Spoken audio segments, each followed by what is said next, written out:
There is a number hidden inside your Social Security check that nobody warned you about. It is not your benefit amount.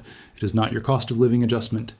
It is a quiet calculation the IRS runs the moment you start collecting, a number that decides whether the government takes 0%, 50%, or 85% of every check you receive.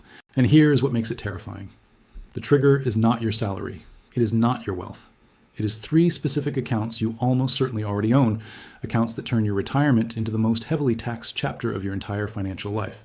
Most retirees discover it only after the damage is done. By the time you understand the rule has already finished with you. The Social Security Administration does not call it a tax on your benefits. The IRS does not call it a penalty. They have a much softer phrase for it. They call it the combined income formula, and it has been sitting quietly inside the tax code since 1983, waiting for the inflation it was never indexed against to catch up with ordinary Americans, waiting for cost of living adjustments to push average retirees over thresholds that were designed to catch only the wealthy, waiting for a generation of workers to roll their lives into 401k plans and traditional IRAs, never realizing those accounts would one day stand between them and the full value of the benefits they spent 45 years earning. The trap was set decades ago. The 2026 tax season is when millions of Americans will finally step into it. And what most people are not seeing is the timing. The trap is closing right now in this specific window because 3 things have collided at once.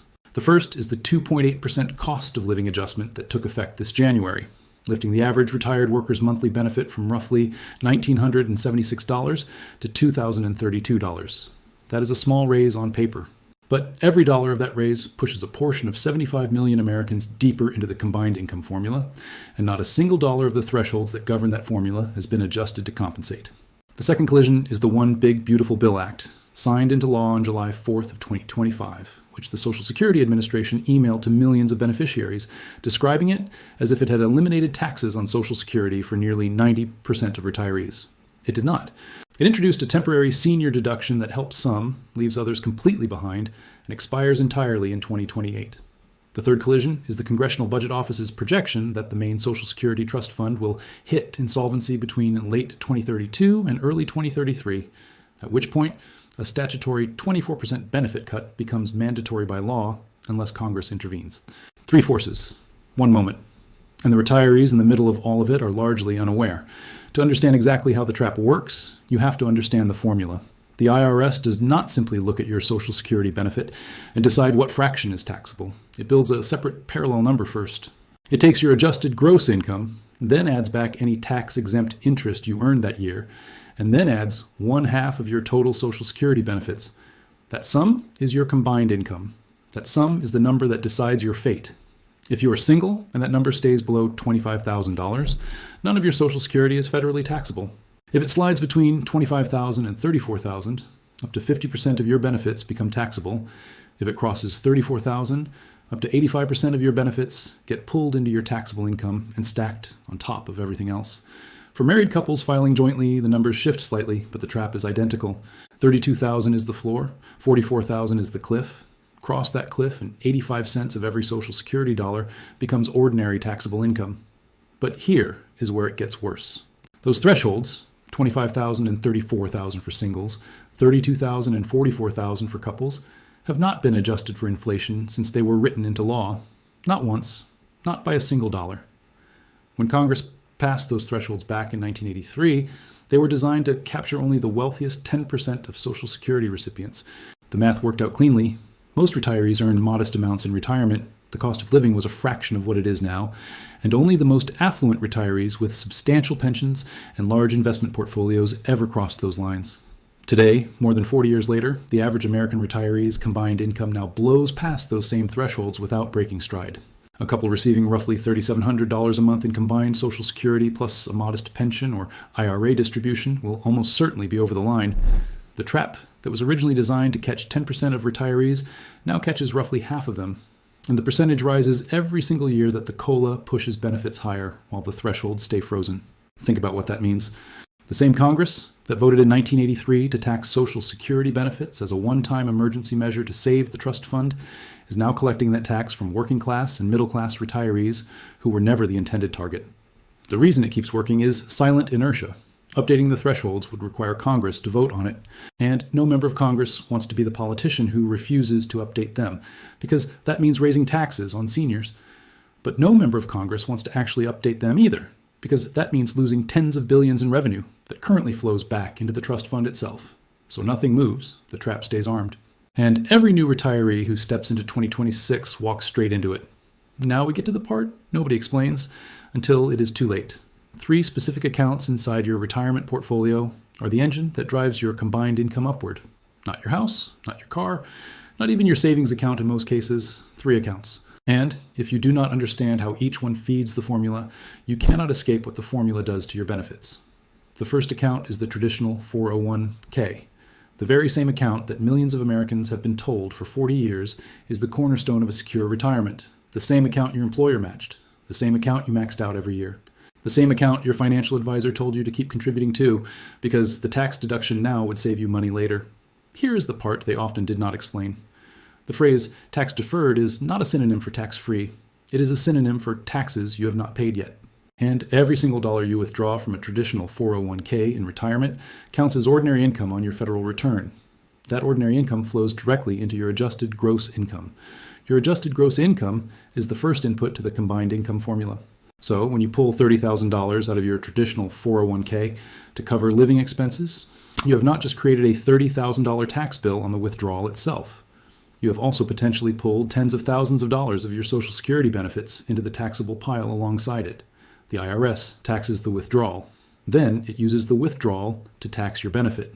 The same dollar punishes you twice, and this is where everything changes. Because the worst version of this trap is not when retirees withdraw too much from their 401k all at once. It is when they wait too long to withdraw anything at all. Required minimum distributions begin at age 73 for most current retirees under the Secure 2.0 Act, and shift to age 75 for those born in 1960 or later.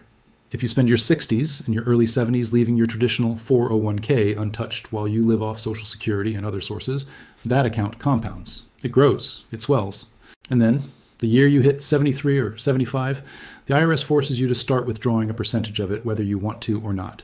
By then, the account may be so large that a single year's required minimum distribution can vault you straight from the lower tier of the combined income formula into the 85% cliff. The very accounts that were supposed to give you flexibility in retirement become the accounts that strip your benefits of their value precisely when you can least afford it. The second account is the traditional IRA, and the trap here is even more subtle because the traditional IRA carries every weakness of the 401k, plus a few of its own. Like the 401k, every withdrawal counts as ordinary income. Like the 401k, it triggers required minimum distributions starting at 73 or 75, depending on your birth year. But unlike the 401k, the traditional IRA is often held by retirees who rolled over old 401k balances from previous employers, consolidated retirement accounts, or inherited tax-deferred money from deceased family members. That means the traditional IRA balance for many 60-somethings is the single largest pre-tax asset on their personal balance sheet, and the IRS knows it. Every projection model the Treasury runs assumes that this enormous pool of untaxed wealth, currently sitting inside traditional IRAs across America, will eventually be forced into taxable distributions through the RMD mechanism. The traditional IRA, in other words, is not your retirement account. It is the government's largest unpaid invoice. Here is the real story. The reason the traditional IRA is so dangerous in 2026 specifically is that the OBBBA legislation that just passed has now made the existing federal tax brackets permanent. There's no longer a planned bracket increase looming over taxpayers. The previous narrative for years was that retirees should convert their traditional IRA balances into Roth balances before brackets reset higher in 2026. Now, those brackets are not resetting. The 22% bracket extends to $105,700 for single filers and $211,400 for joint filers. The 24% bracket goes higher still. That sounds like good news, but it actually changes the strategic calculation in a way most retirees have not adjusted for. Because tax brackets are now permanent, the case for waiting on Roth conversions has weakened, while the case for executing them during the specific window between retirement and Social Security claiming has strengthened dramatically. Anyone who keeps their traditional IRA balance large and intact while drawing Social Security is volunteering year after year to maximize the 85% inclusion of their benefits. They are walking into the trap and locking the door behind themselves. The third account is the one that catches everyone by surprise. Tax-exempt municipal bonds. Read that again carefully. The account's marketed to retirees specifically because their interest income is exempt from federal taxation. The account's advertised in glossy brochures with the words tax-free in bold print. The accounts your broker recommended because, in their words, the interest income would not show up on your federal return. Technically, all of that is true. The interest from qualified municipal bonds is exempt from federal income tax. But the combined income formula does not care about federal income tax. It has its own rules. And the Social Security worksheet that determines how much of your benefit is taxable specifically pulls tax-exempt interest back into the calculation. Adjusted gross income plus tax-exempt interest plus half of Social Security benefits. The phrase tax-exempt interest is right there in the formula. The very thing you bought to keep interest out of your taxable income is being used by the IRS to determine that more of your Social Security should be in your taxable income. This is not chaos. This is design. Think about what that means for the average retiree. A couple in their early 60s looks at the bond market, sees yields on municipal bonds, and decides to park a significant portion of their nest egg there. They believe they are being conservative. They believe they are being tax smart. The interest comes in year after year and never shows up as taxable income. They feel safe. Then they start Social Security at 67. And suddenly, the same municipal bond interest that did not cost them a penny in federal income tax is silently inflating their combined income number and dragging 85% of their Social Security check into the taxable pile. The tax they thought they were avoiding has been redirected into a far larger tax they never saw coming. And by the time they understand it, the bond portfolio is already constructed, the income stream is already in motion, and unwinding it triggers either capital gains, transaction costs, or both. According to financial planners who specialize in retirement tax strategy, this is the single most misunderstood interaction in the entire tax code for seniors. People can recite the rules of Roth IRAs by memory. They can quote the contribution limits for HSAs. They can explain the difference between long-term and short-term capital gains. But almost no one can correctly explain how municipal bond interest interacts with the Social Security taxation formula. That gap in knowledge is precisely where the wealth gets quietly extracted, one tax season at a time. And this is where the real strategy emerges. Because if those are the three accounts that drive the trap, then the question becomes not how to live with the trap, but how to drain those accounts strategically before Social Security even begins. The window for doing this is narrow. It exists in the years between the moment you stop working and the moment you start drawing benefits. For early retirees, that window can be 5 to 10 years long. For those who retire later, it might be only 2 or 3. But it is the most powerful tax planning window in the entire retirement timeline. And most Americans waste it by either claiming Social Security too early or by leaving their traditional retirement accounts untouched. Both mistakes carry the same cost. Both mistakes hand the IRS a much larger share of your retirement income than necessary. Here is what informed sources inside the financial planning industry have been quietly advising affluent clients to do for years. During those pre-Social Security years, when your earned income drops to zero and your adjusted gross income is at its lowest point in decades, that is the moment to begin systematically converting traditional 401k and traditional IRA balances into Roth IRA balances. The conversion itself triggers tax, yes, but the tax is paid at your lowest possible rate, before Social Security is added to the income mix, before required minimum distributions force your hand, and before brackets potentially shift again in future legislative cycles. Once the money is inside a Roth, the entire dynamic flips. Roth withdrawals in retirement are not taxable. They do not count as ordinary income. They do not increase your adjusted gross income. And critically, they do not enter the combined income formula at all. A retiree who has successfully moved a significant portion of their traditional balances into Roth balances before claiming Social Security can structure their withdrawals to keep their combined income artificially low for the rest of their life. They can hold their benefits below the 85% cliff. In many cases, they can keep them below the 50% threshold entirely. And here is where the math gets brutal in favor of those who plan correctly. For a married couple filing jointly in 2026, the base standard deduction has risen to $31,500 under the OBBA. Each spouse, age 65 and older, adds an additional $1,650 on top of that. Then the temporary senior bonus deduction created by the OBBBA stacks another $6,000 per qualifying spouse, capped at $12,000 for couples where both partners are at least 65, available only through tax year 2028, and only for households whose modified adjusted gross income stays below $150,000. Stack those numbers together. A married couple in their late 60s can shield close to $50,000 of income from federal tax before owing a single dollar in 2026. If their Social Security never crosses the combined income thresholds, and their other retirement withdrawals come from Roth accounts that do not feed the formula, they can structure a retirement that legally pays close to zero in federal income tax while still spending $60,000, $70,000, even $80,000 a year. But that strategy only works if the 3 TRAP accounts have been drained or converted before Social Security starts. Way too long. And the senior bonus deduction phases out as your modified adjusted gross income climbs past $150,000. Wait longer and required minimum distributions force the TRAP accounts to start emptying themselves at the worst possible moment. The window is real, the window is closing, and the window is what separates retirees who keep their full Social Security benefit from retirees who quietly hand 15, 20, or 30% of it back to the IRS every year for the rest of their lives. Now we get to the part of the story that almost no commentator is connecting properly. The Social Security Trust Fund itself. According to the most recent Congressional Budget Office projections, the Old Age and Survivors Insurance Trust Fund will be exhausted somewhere in the fourth quarter of 2032 or the first quarter of 2033. The new senior bonus deduction created by the OBBBA actually accelerates that date by approximately 3 months because the lower federal tax revenue from the deduction reduces the amount that flows back into the trust fund through the taxation of benefits. When that fund hits zero, the law as currently written triggers an automatic across-the-board benefit cut of approximately 24%. Not means-tested, not gradual.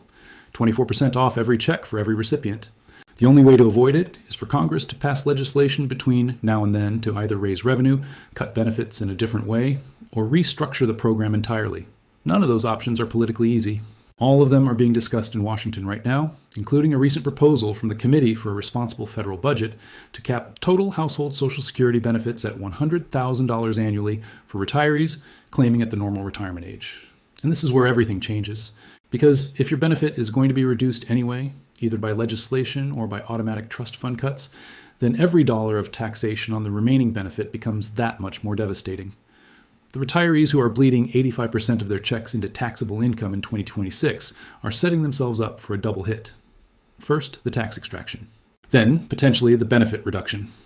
The compounded effect on a household budget over a 20-year retirement is not small. Financial planning models that simulate both scenarios suggest that a married couple drawing average Social Security benefits with traditional retirement accounts feeding the combined income formula could see their effective lifetime Social Security income reduced by anywhere from 20 to 40%, compared to a couple who executed Roth conversions during the pre-claiming window. Read that again. 20 to 40% of your Social Security income potentially erased over the course of your retirement simply because of how 3 specific accounts were structured before you started collecting benefits. What most people are not seeing is that this problem compounds with geography. Federal taxation of Social Security is just one layer. State taxation is another. As of 2026, 41 states plus the District of Columbia do not tax Social Security benefits at all, but 9 states still do, to varying degrees. Some of those states use the federal combined income formula as their starting point. Some have their own thresholds. Some offer partial exemptions. If you happen to live in one of those 9 states and you do not understand the local rules, you could be paying federal tax on 85% of your benefits and state tax on a different percentage at the same time. That is not a hypothetical. A lot is the actual financial situation of millions of American retirees who chose to stay near their adult children, near their grandchildren, or simply in the home they have lived in for 40 years without realizing that their zip code was costing them thousands of dollars a year in additional retirement taxation. The maximum Social Security benefit for a worker retiring at full retirement age in 2026 is approximately $52,450 annually, or roughly $4,370 a month. That number rises slightly each year. It also gets taxed more aggressively each year in real terms because the thresholds that govern its taxation do not move. A retiree who claimed at full retirement age in 1983, the year the combined income formula was created, would have been comfortably below the threshold with a benefit equal to the maximum of that era. A retiree claiming the equivalent maximum benefit today crosses the cliff before any other income is even counted. The system, by simple inertia, has been transformed from a tax on the wealthiest retirees into a tax on virtually anyone earning the maximum benefit Social Security legally allows, and this is where the real story breaks open. The Social Security Administration, in the months after the OBBBA passed, sent out a mass email to beneficiaries that suggested the new law had effectively eliminated taxation of Social Security for the majority of recipients. The phrasing was technically defensible. The reality on the ground was something different. The senior bonus deduction does provide meaningful relief for households whose modified adjusted gross income stays below $150,000. But the deduction phases out completely above $250,000 for joint filers, leaves the underlying 85% inclusion formula completely untouched, and expires entirely at the end of 2028. After 2028, unless Congress extends it, the deduction vanishes, the formula remains, and the retirees who structured their accounts around the temporary relief will find themselves exposed to the original trap with no safety net. This is the strategic puzzle facing every American approaching retirement right now. The temporary deduction provides cover for the next 2 tax years.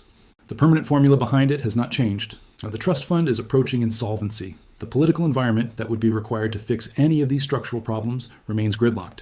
And the only lever that any individual retiree can actually pull with their own hands in their own portfolio is the strategic drawdown and conversion of the 3 trap accounts before Social Security begins.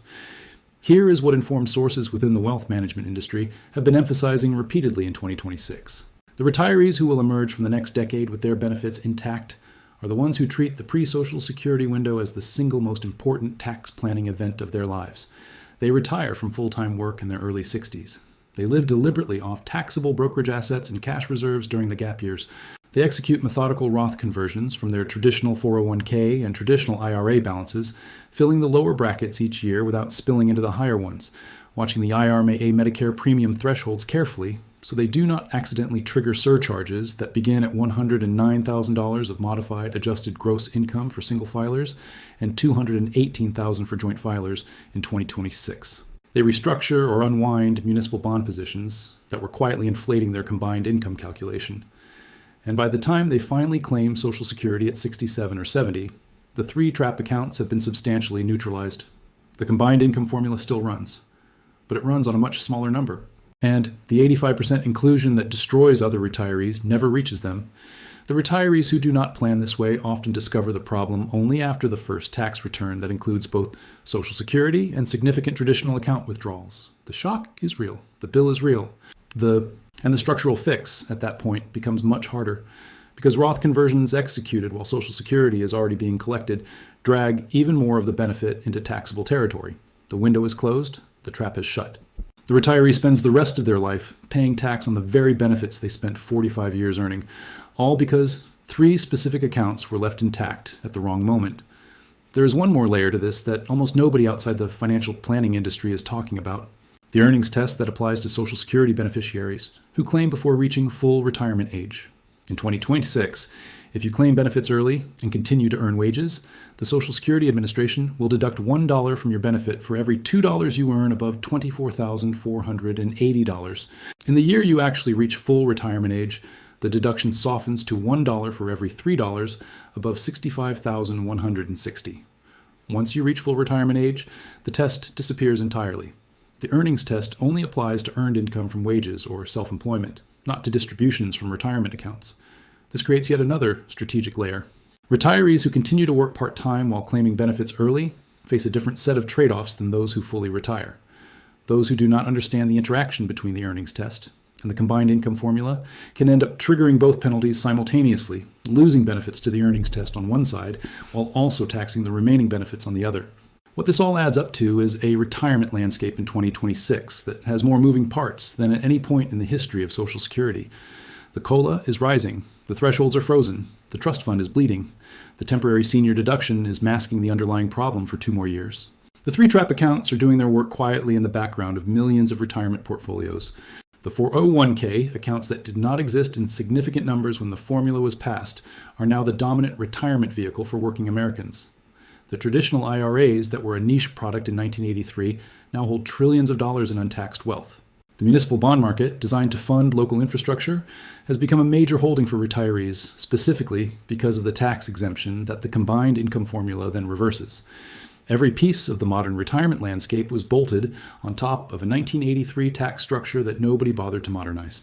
And the cost of that institutional neglect lands every April on the kitchen tables of American retirees. So the question that hangs over every retirement decision being made right now is whether the next 10 years will see meaningful reform of any of this, or whether the trap will simply keep tightening as inflation grinds the unindexed thresholds into irrelevance. Congress has known about this problem for decades. The Treasury has modeled the impact extensively. The Social Security Administration's actuaries publish updated projections every single year. The information is not hidden. The political will to address it simply does not exist. And in the absence of structural reform, the burden of navigating the trap falls entirely on individual retirees and the financial planners they hire, or in most cases, the financial planners they never hire. The window of opportunity for those still approaching retirement remains open, but it shrinks every month.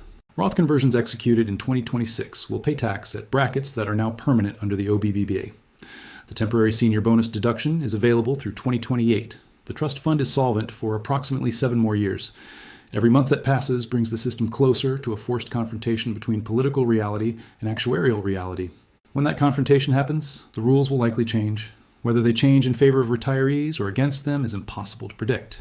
But the retirees who have already moved their 3 trap accounts into Roth structures, who have already drained the traditional balances during the pre-Social Security window, who have already restructured their municipal bond holdings to minimize the combined income drag, will be the retirees who are best positioned regardless of which way the politics breaks.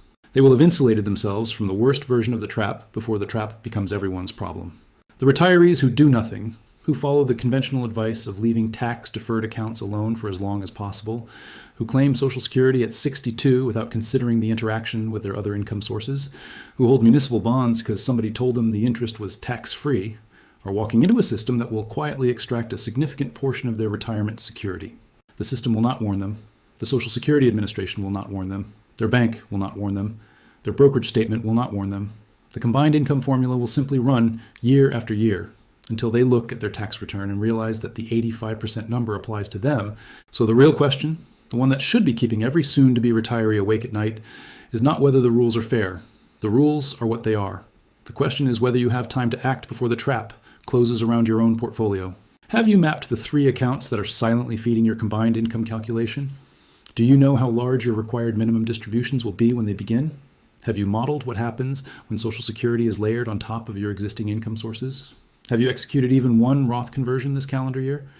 Is there a clear strategy in place, or are you simply hoping that the temporary senior deduction will be enough to protect you when it expires in 2028? Because hope is not a strategy.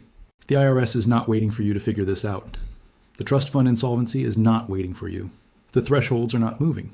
The only variable in the entire equation that you actually control is the structure of your 3 trap accounts, and the window for restructuring them is open right now in a way that may not be true again for the rest of your life. What happens next will be decided not in Washington, but in millions of individual decisions being made this year by retirees who either understand the trap or do not. The ones who understand it will act. The ones who do not will eventually wonder, sometime in the next decade, why their Social Security check feels so much smaller than they were promised. And by then, the rules of the game will already have moved on without them. The trap is set, the formula is running, the thresholds are frozen, the trust fund is bleeding, and the only question that matters now is whether you will move first or whether you will let the system move first against you.